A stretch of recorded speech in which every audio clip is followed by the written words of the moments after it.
In this video, we're going to expose every sneaky manipulation tactic used to control, confuse, manipulate, and sometimes even quietly crush you. Let's get started.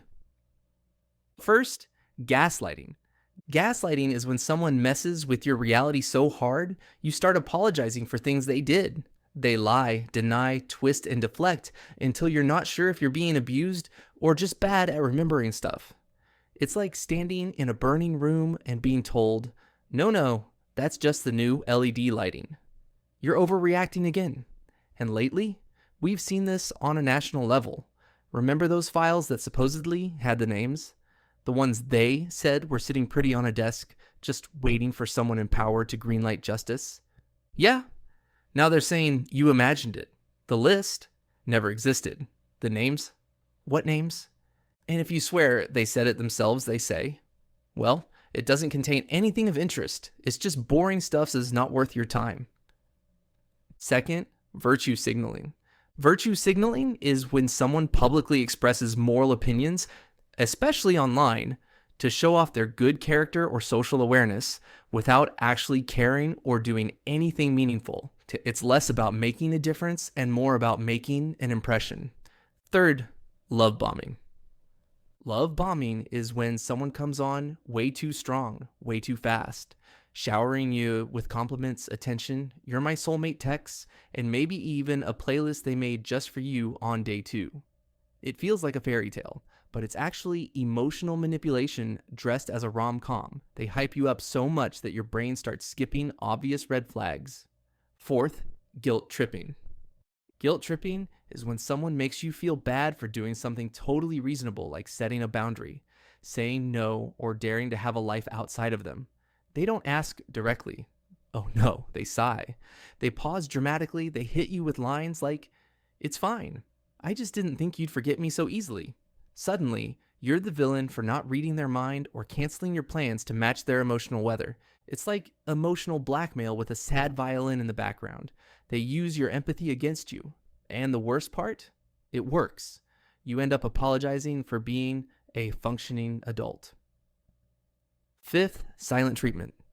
The silent treatment is when someone deliberately ignores you to make you feel punished, anxious, or guilty without having to say a single word. It's not about needing space. It's about control. They shut down communication, avoid eye contact, leave your messages on read, and act like you don't exist, all to make you squirm and question what you did wrong. And most of the time, you didn't do anything. They were the one who messed up. Sixth, blame shifting.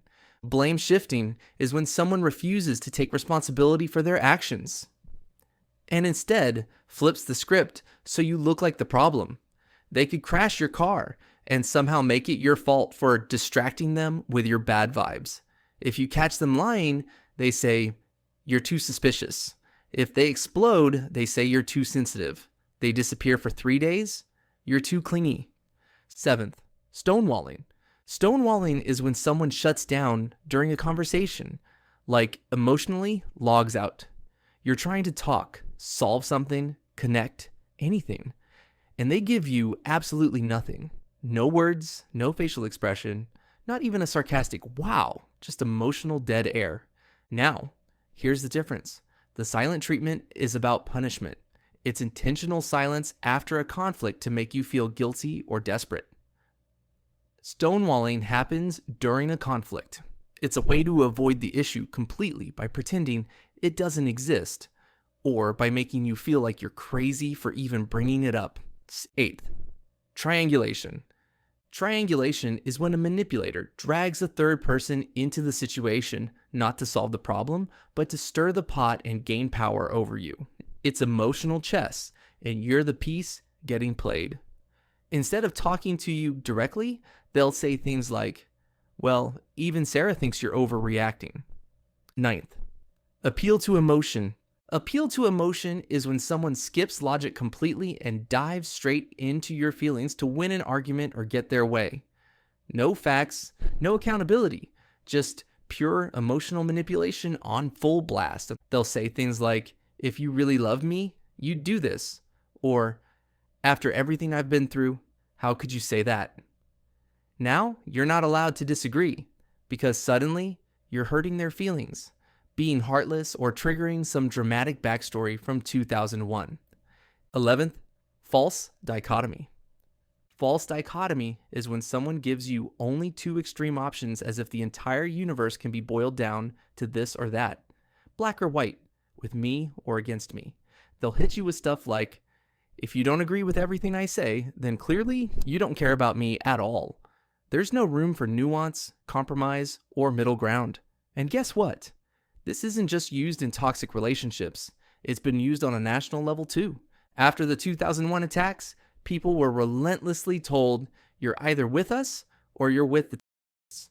That's the textbook false dichotomy. No space for questions, no room for reason.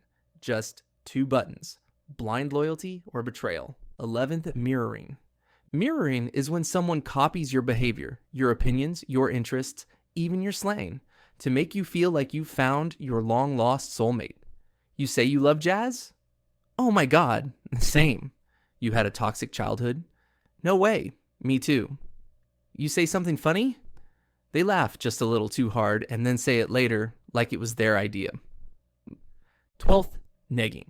Negging is when someone insults you just enough to make you feel insecure, but not enough for them to look like a full-blown jerk. It's a backhanded compliment wrapped in fake charm. They'll say stuff like, you'd be really pretty if you smiled more. Wow, I usually don't go for girls like you, but you're kind of cute. Or, you're smart, for someone who watches reality TV. It's designed to knock you down just a little, so you start craving their approval. 13. Red herring.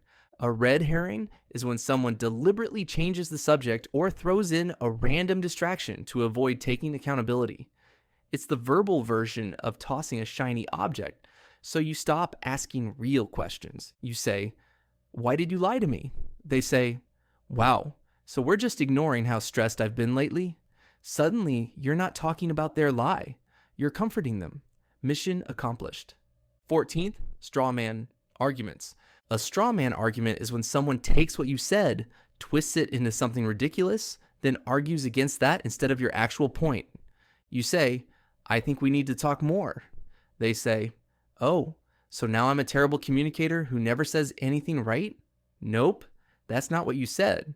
But now you're stuck defending something you didn't even mean, while they win an argument you weren't even having. 15. Bandwagon effect. The bandwagon effect is when people start believing, doing, or supporting something just because everyone else is doing it. It's not about truth, reason, or even personal preference.